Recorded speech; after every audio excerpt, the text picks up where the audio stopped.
Want to support what we do here? Go to mwpnews.com and click the Help Us Out link to buy one of my ebooks for $2.99, or you can support directly at bewareofspoilers.com.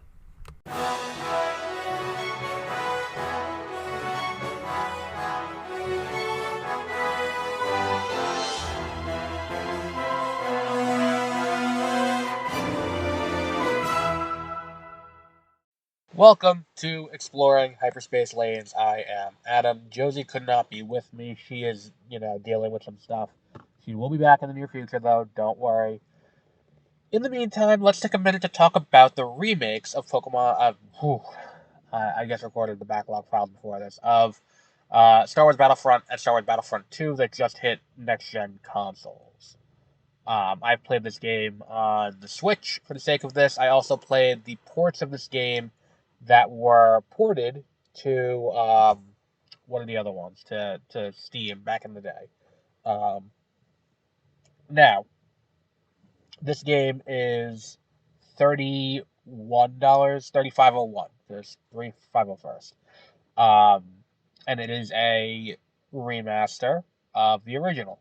And I think one of the things that this game is a great bouncing off point, or a great jumping off point for, is what should we, as gamers, I hate gamers, we're not calling it gamers. What should we, as players, expect from a remake that is charging this much money? And what difference should we be expecting in a world where we already have these exact games? Basically exact. Let's not exaggerate, because there is online capability in these games that is that is built for this for this system, and built for this this thing. The point I'm trying to make is, I don't think that there is enough here in this to warrant the price tag that this game is asking for. I haven't played online. Not really an online player. I don't like playing games online or against other people because I'm overly competitive and a giant baby. The issue is, if that's the only thing we're getting, that's not worth that price. And then on top of that too, let's take a look at what else is being added in the other things, because that's not all. I don't want to seem dismissive like that's the only thing that got added. There were some other additions, because both of these are basically Game of the Year additions. The 1.1 update for Battlefront added Jabba's Palace as a map, so there's one additional map for Battlefront 1.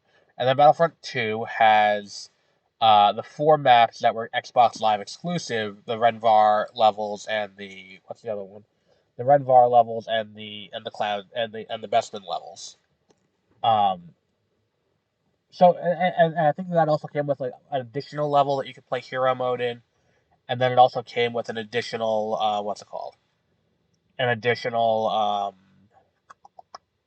what was the other part it came with? An additional more heroes. I think Asajj Ventress was one. I think Kit Fisto was one. I don't remember who was in the base game and who wasn't. So whatever, it is what it is. So you have all these characters and you have all this stuff being added in, and the version of the game is like, the graphics aren't that much better than the version that was available on GOG or on Steam, because I played that version fairly recently, and I'm playing this and I'm like, oh, this doesn't look that much better. The game doesn't have that many things that you're like, oh, well, what this is a warranted up that you need to get. It's one of those things where it's like, this is the kind of thing where the smarter move, and I've said this before, I said this actually, I think, during the acquisition of Microsoft, or Microsoft trying to buy Activision. The thing is, Sony's big thing is that Call of Duty is kind of the industry standard first-person shooter. And part of that comes from the fact that there hasn't been something that can viably compete. Medal of Honor has gone away. Battlefield never really was a viable contender. Titanfall never really felt the same. Extraction shooters aren't capturing the same thing. But Battlefront could have been that. And EA massively fumbled Battlefront between Battlefront 1 and Battlefront 2. Um, so the issue is, this would have been a great way to test the waters.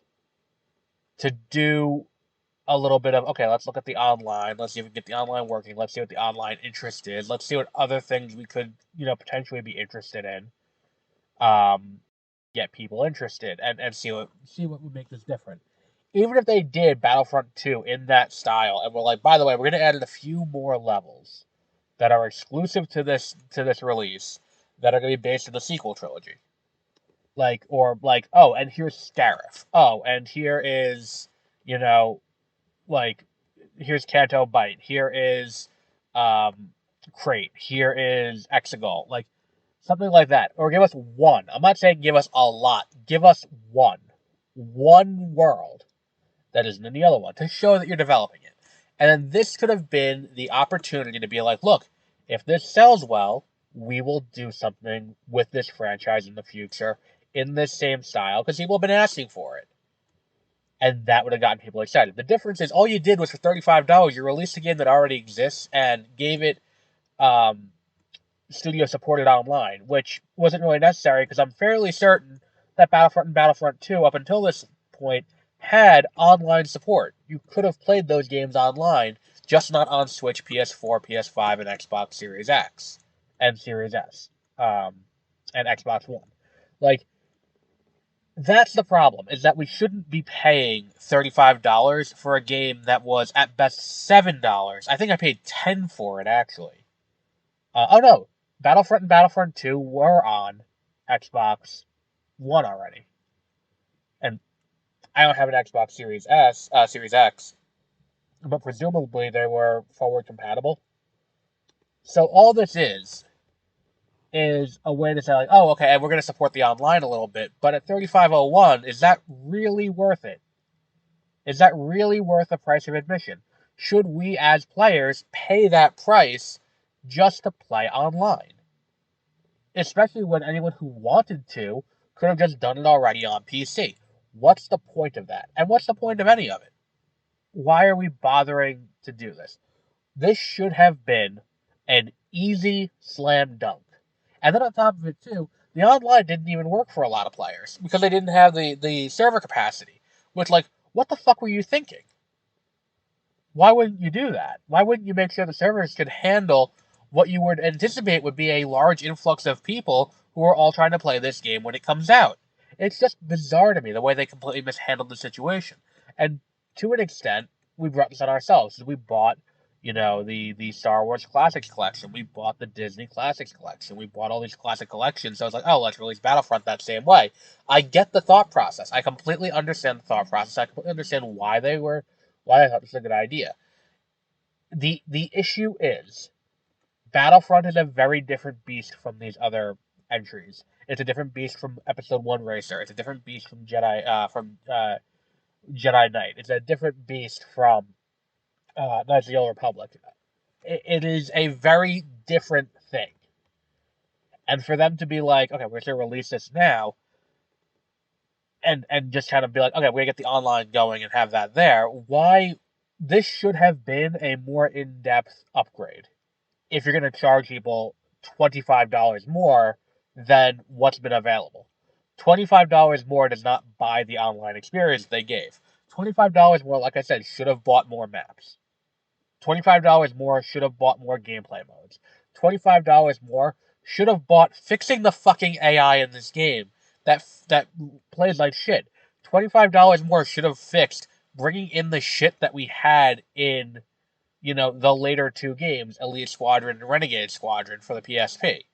Because those games have some really cool features that could have been folded in.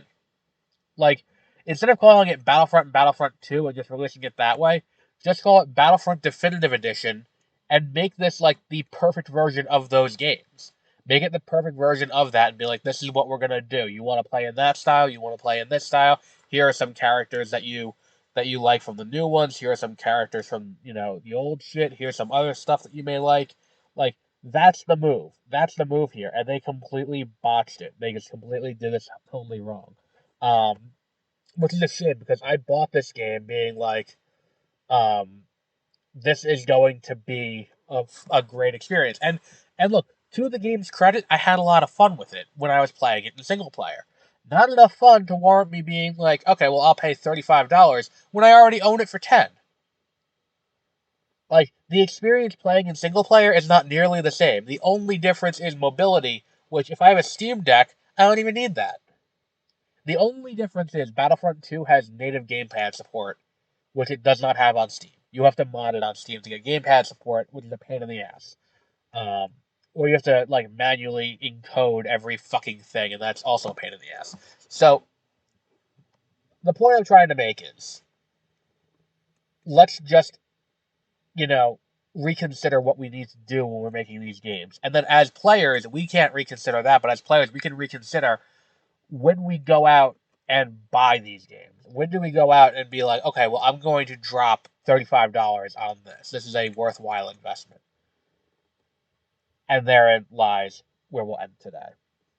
We'll be back in the near future when Josie gets back, but I just want to put this out. Until our next episode, have a great rest of your week.